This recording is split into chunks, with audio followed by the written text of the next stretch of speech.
Well, welcome back to the News Forum. My name is Faytene, the host of Our Nation This Week. We are still out of studio because of social distancing. With me today, I have K.R. Davidson from K.R. Davidson Professional Corp. You are a lawyer, a litigator, and also a former police officer. So let's talk about what's happening in Canada right now, the new gun legislation, possible talk of mandatory vaccinations surrounding COVID-19, freedom rights. Where are we going? So first of all, gun legislation. Former police officer, do you think increased legislation on gun controls is the way to go to stop crime in our communities? Well, it's a very interesting question, and obviously a very sensitive one. I think everyone would like to come alongside the community in Nova Scotia and wish that something like this would never occur again. I think the question is, what is the best approach? And is the further legislating of firearms something that's going to minimize or mitigate damage like that? From my understanding, it was an illegal firearm in that instance. And in most of these cases, we see that they're illegal firearms. And in my background with policing, we saw in a lot of instances that was the case. So I think in some sense,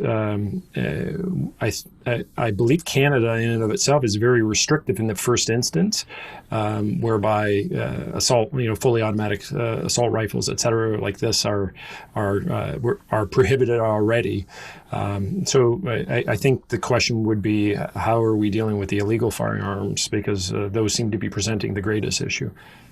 Right. And that does seem to be the gap in the conversation. The liberal narrative is, why do we have these assault weapons legal in the first place? Because some assault rifles are legal currently, or were legal in Canada, and that's what they're cracking down. And the conservatives are saying, listen, these mass shootings are being done by criminals who are using assault weapons that are already illegal. Why not focus on cracking down on the smuggling, on importing these illegal weapons, and also just targeting the criminals? Now, the statistics I saw showed that $600 million has been allocated by the Liberal government to buy back these assault weapons, which are now going to be illegal, but only $86 million being focused on cracking down on illegal smuggling of guns by criminals. So what do you think of that as a former police officer?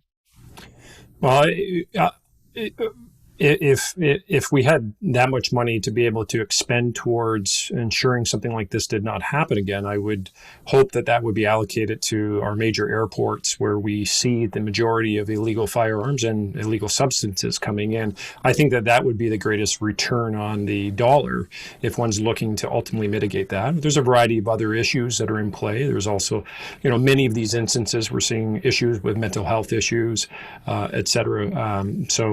On the restrictions of the firearms, I think anybody would wish to see any reduction in these mass shootings. They're just horrific.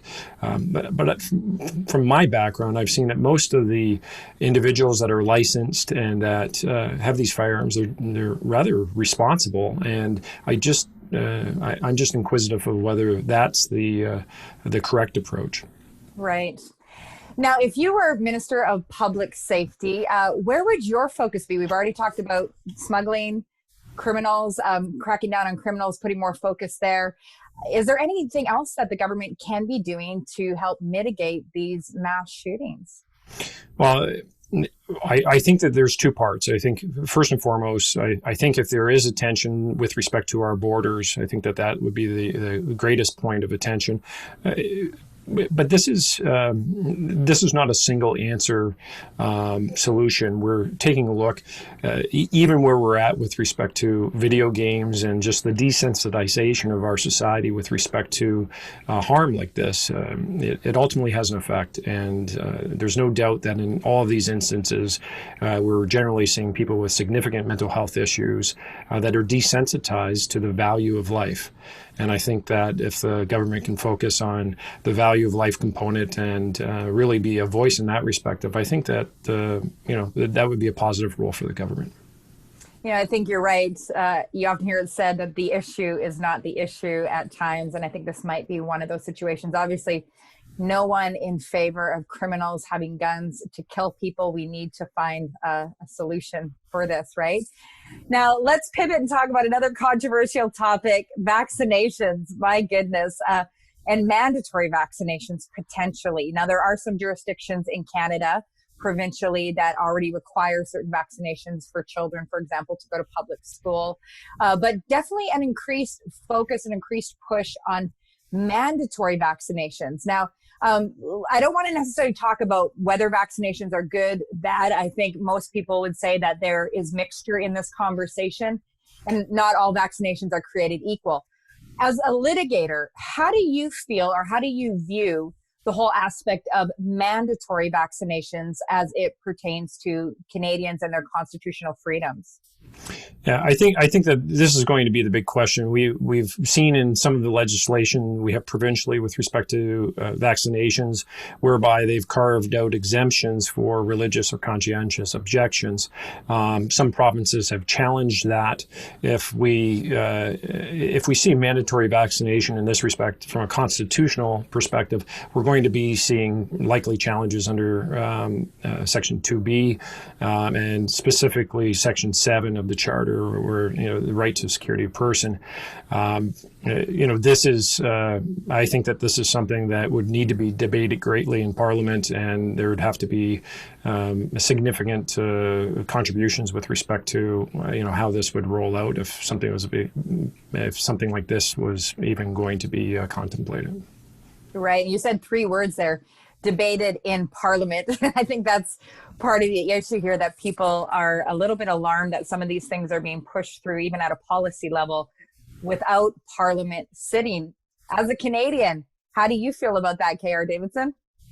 Well, I think our democracy is established based on parliamentary, a constitutional monarchy. So we're in this place where Parliament makes these decisions and such. There's times, and we've definitely seen this in COVID-19, where there needs to be emergency responses and such.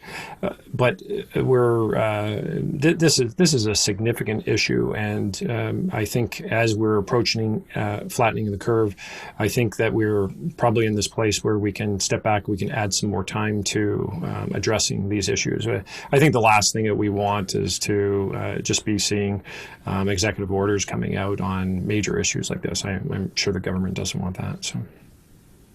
Well, thank you so much. You've given us a lot to think about. Obviously, our hearts continue to go out to the families of the victims in Nova Scotia and to our leaders as they deliberate on these important issues. I look forward to having you back to talk more about this and other issues in the future. Thank you so much for being with me today.